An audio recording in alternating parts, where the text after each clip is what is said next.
अस्सलामुअलैकुम, आप देख रहे हैं अलिफ शोबिज़ सीक्रेट्स। आज की इस वीडियो में मैं बात करने जा रही हूँ अतीका ओढ़ू के बारे में। सीनियर अदाकारा अतीका ओढ़ू की बेटी तो उनसे भी ज़्यादा खूबसूरत निकली, आप भी देखेंगे तो हैरान रह जाएंगे। आइए जानते हैं मुकम्मल डिटेल्स। उससे पहले अगर आप मेरे चैनल अलिफ शोबिज़ सीक्रेट्स पर नए हैं तो मेरे चैनल को ज़रूर सब्सक्राइब कर लें।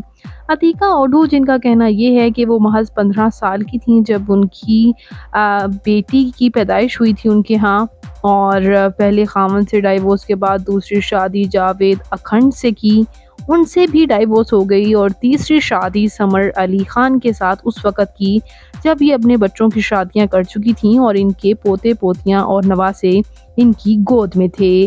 अतीका ओढ़ू की बेटी ज़रमीन अखंड और उमायना अखंड हैं। इनकी बड़ी बेटी ज़रमीन अखंड तो बिल्कुल इनकी डीटो कॉपी हैं और घुंघराले बालों में बिल्कुल इन्हीं की तरह काफ़ी खूबसूरत हैं। आप ये कुछ एक्सक्लूसिव तस्वीर देख ही सकते हैं। तो व्यूअर्स, आपको ये खूबसूरत अदाकारा अतीका ओढ़ू की बेटी ज़रमीन अखंड कैसी लग रही हैं, कमेंट्स में ज़रूर बताइएगा। और मज़ीद अपडेट्स के लिए मेरे चैनल अलिफ शोबिज़ सीक्रेट्स को ज़रूर सब्सक्राइब कर लें ताकि तमाम अपडेट्स आपको बआसानी मिलती रहें। मैं मिलूँगी नई वीडियो में नई अपडेट के साथ। अल्लाह निगहबान।